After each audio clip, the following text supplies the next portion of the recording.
Good morning, happy Memorial Day. I wanted to do a flip through on these journals that I just finished.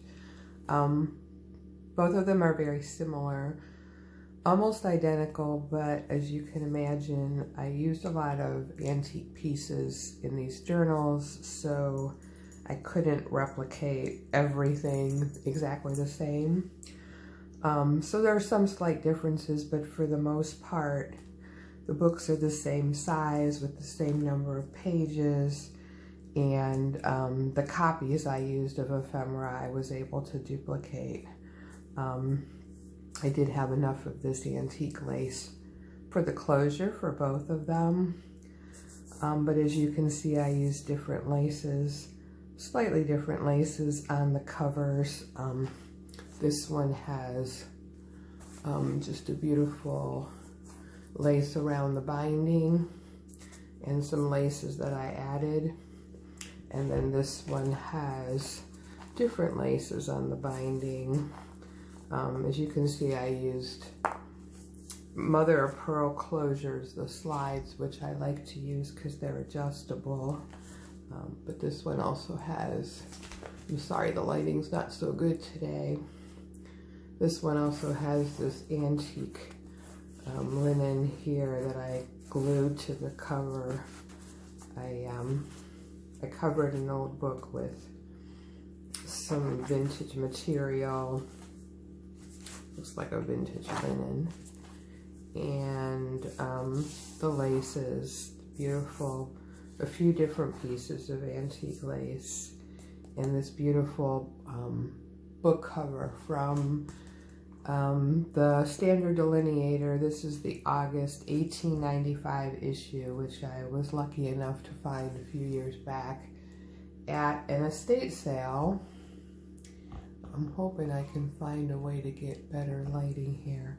I apologize. So I'm just going to go through one of the books, but there's a lot to show you, so I wanted to do a flip through so you could really get a better idea of all that I did in this journal. As I said, this is a copy of a cover from 1895. Isn't she beautiful? I love the coloring in it. And if you open up the journal, I have a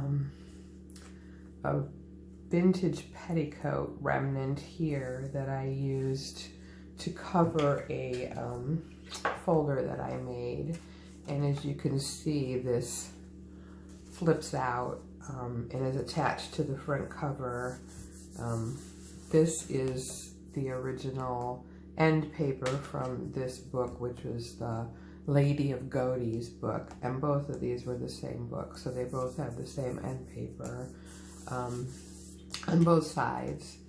And this was not made into an envelope. It was just, I kind of was envisioning that the person who made this journal was just storing some things in here and used what she could find. So here's this beautiful, look at the embroidery on that, antique petticoat. And then this is a folder that I made with another page from that August 1895 Delineator magazine, and some more antique laces. And the background is, I think, from the same magazine, although I also had some pages from an Antique Godey's magazine from around that same time, so I used those, both of those. And here's another page, the styles and the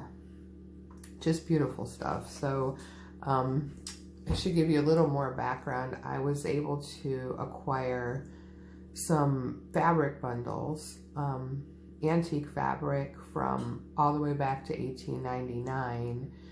And the mother of Ruth and Florence saved the fabric from all the outfits she made them, and then later that they made themselves, and labeled them all. So as you can see here, this one is number 14. Ruth Hearns gave this to Ruth. So this piece of fabric And the bundles actually have decent size fabric remnants in them. So I was able to cut off just swatches and leave them intact as far as the note and the fabrics that were bundled together. But some of them were just one fabric, which this one was. And this piece of fabric I attached here to, you know, the backgrounds are all from these either Godey's, or I think I had a few backgrounds from Peterson's magazine as well, and then that Delineator magazine. And then this is a card that has a piece of fabric, and actually this is a copy of the lace that was attached because it's so small. And this one is the dress that somebody, I could never read this name, but got Ruth when she was 13 months old. She liked red. It was trimmed in this lace. So I made that into a little card, and I used some antique paper to back it with how to cut and contrive children's clothes.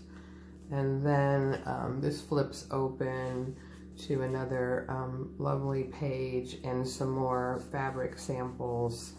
Number 13, 17, and 7, which is the one that actually dates back to 1899, 17. They weren't quite in order, so the numbers aren't completely relevant, but kind of relevant. This one dates to 1900, so 1899 for these two fabrics, and 1900 for this one. And I put some stitching where the stitching was that sewed down the bundles, just to give it that little bit of a flare.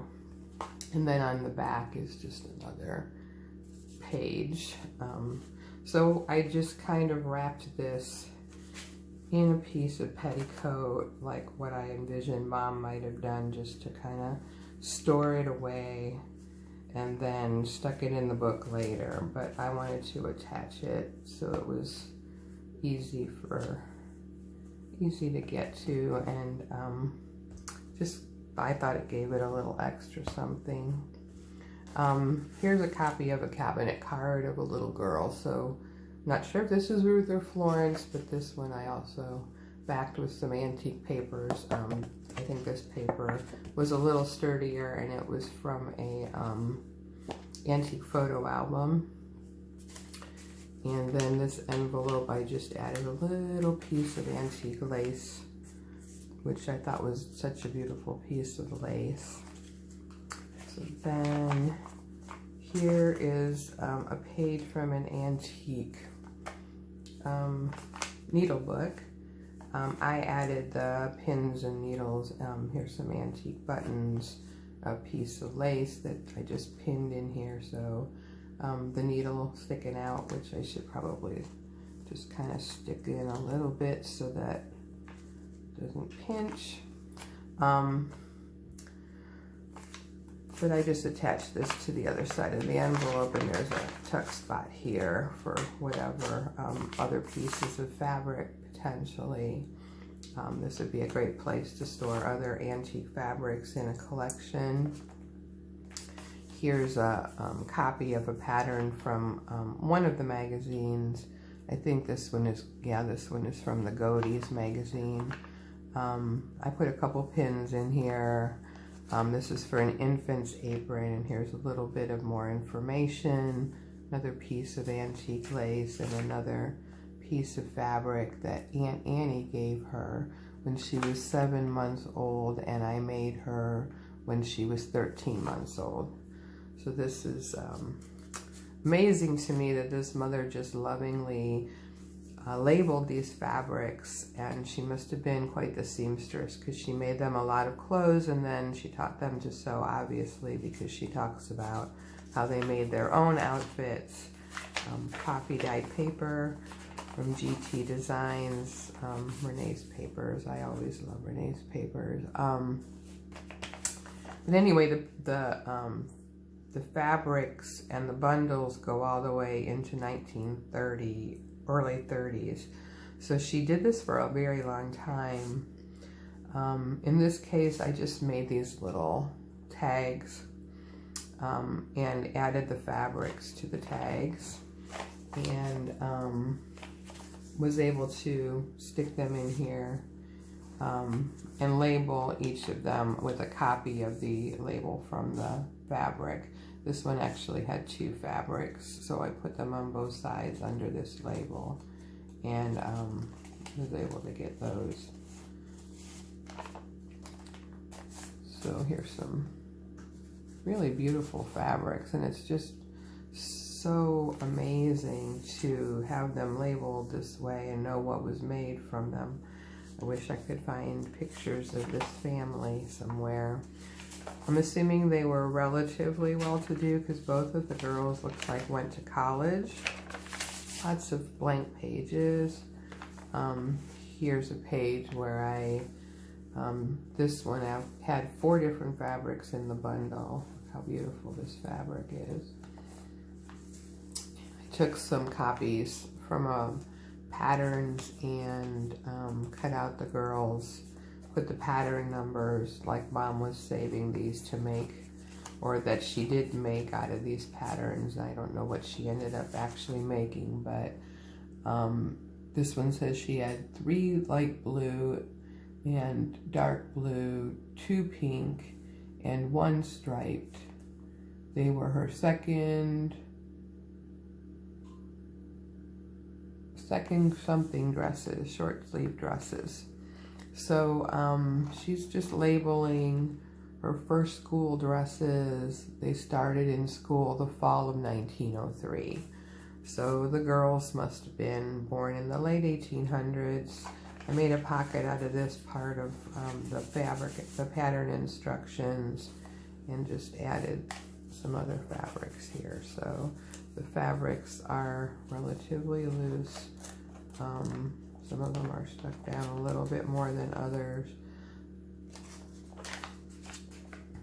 And then got some more blank pages. I always like to keep plenty of pages for journaling. In this case, I made little pockets with fabrics that these 6 fabrics were bundled together. Her first short dresses, she had 1 like each of these. Maggie, Ruth, and Florence had 1 like the checked pink, and only the check in Ruth was smaller. So here's a few pieces that were remnants from these. I didn't want to waste any of these beautiful fabrics. I added these laces from some antique laces that I have, and I added the buttons and this bow.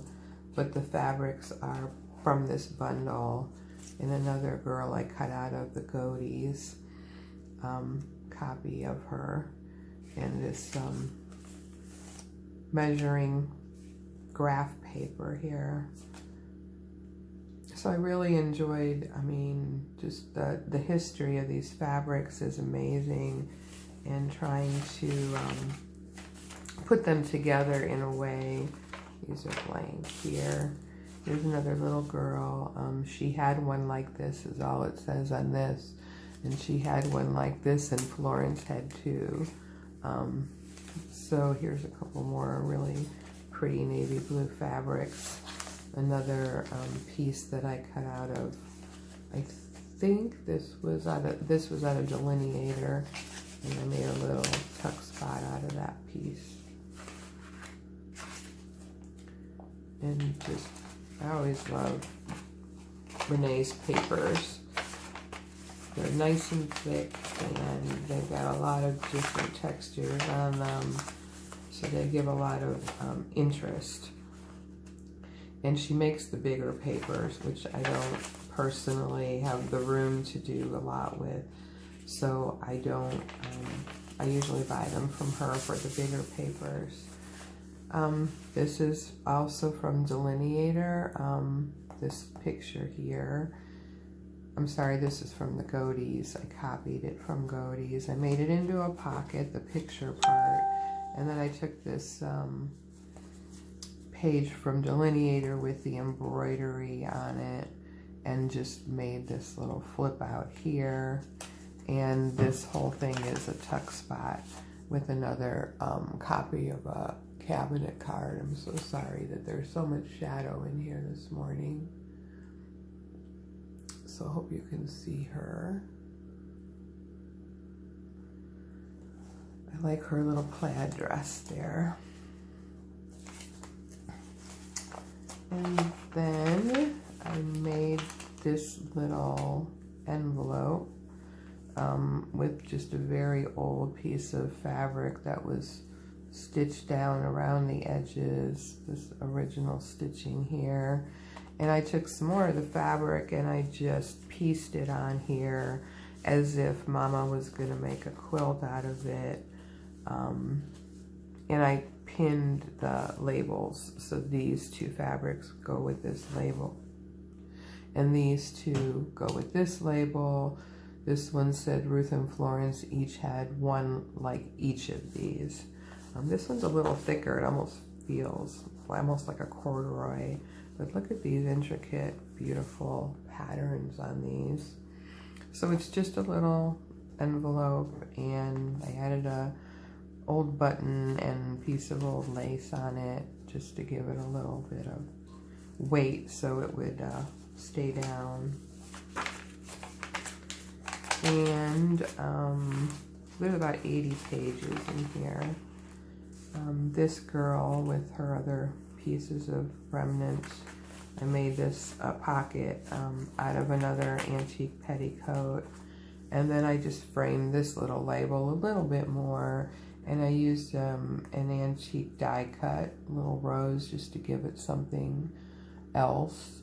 She had one like each except the red. She had two like it. Not sure, I'm assuming she means this one. Maggie, Florence, and Ruth had one like it.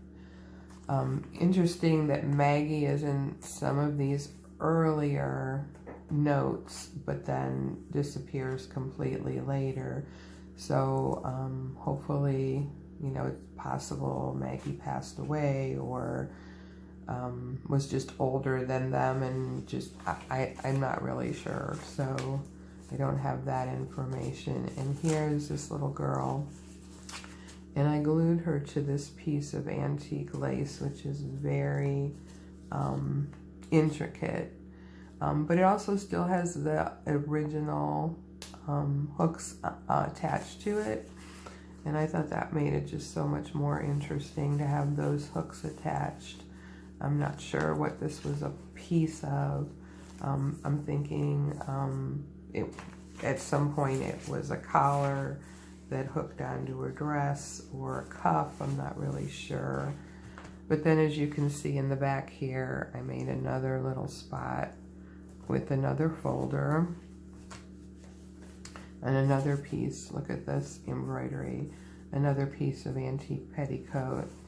And then here's some more of the fabrics and more of the pages. Simple dresses for the spring wardrobe. I used a similar kind of a bigger flip on this one. This one tells you what colors to wear with different skin tones. So brunettes, dark brunettes, pale blondes, dark skin blondes. Tells you what colors will suit you, how to cut and contrive children's clothes again, but this gives you, you can see a lot more of this on this one. And this one has a little tuck spot with different pieces of fabric, like another pattern in the back, but those pieces of fabric go along with this note here. Her first short dresses, she had two like all except the darkest, and she had three like it. And this was note number 2, so this is when, right after she first started keeping track. This order form from Good Housekeeping from 1913. I think the pattern was from Good Housekeeping as well. Oh yeah, and then this tucks up here as well. Prices of Good Housekeeping patterns. I thought that was interesting because they're 25 cents each. which would be really nice if patterns were 25 cents each, wouldn't it? And then on the back, some more of the delineator pages. But then this just, like the other, just ties shut. And as you can imagine, the other book is very similar, except I use different pieces of petticoat. This one flips open as well, so you see here's the other end paper from the back of the book and the back of the book. So, as I said, with the exception of some of the pieces of fabrics and like the envelope in the center that I used, I have different fabrics for. The books are almost identical. I can actually show you the, here's the envelope for this book is a little different. It's cross-stitch piece of a tablecloth that I did the same thing on, but the envelope itself is different. Just kind of closes this way. And in the back on this one, the little girl has this beautiful embroidered cuff, and then you can see this beautiful piece of lace. This piece of petticoat I just think is gorgeous. They flip out like this one does. And actually on this one in the front, I made this one into an envelope. So, like I said, there's just a few differences. I didn't use an envelope on this. I just made a tuck spot and put in a little bit different page of a needle book here. But like I said, otherwise, the fabrics I used and the layouts I used are all the same, and I don't think there are many other differences, if any. So, I hope you enjoyed this. I enjoyed the story immensely, and as I said, I have these fabric bundles all the way into 1930, and I expect I will do a series of these. I'm not sure how soon I'll do the next one, but I have every intention, and I'm really looking forward to the 20s because that's what I really enjoy, is the Deco period. But this one was just so intriguing and so much fun, and I'm hoping my daughter-in-law, who does a lot of genealogy research, I'm really hoping that she will help me find more information about Ruth and Florence, and especially about their mother and all the hard work she did keeping track of this and sewing all these outfits. Don't want to forget that. So I hope you enjoyed these as much as I did, and thanks for watching. Have a great Memorial Day. Bye.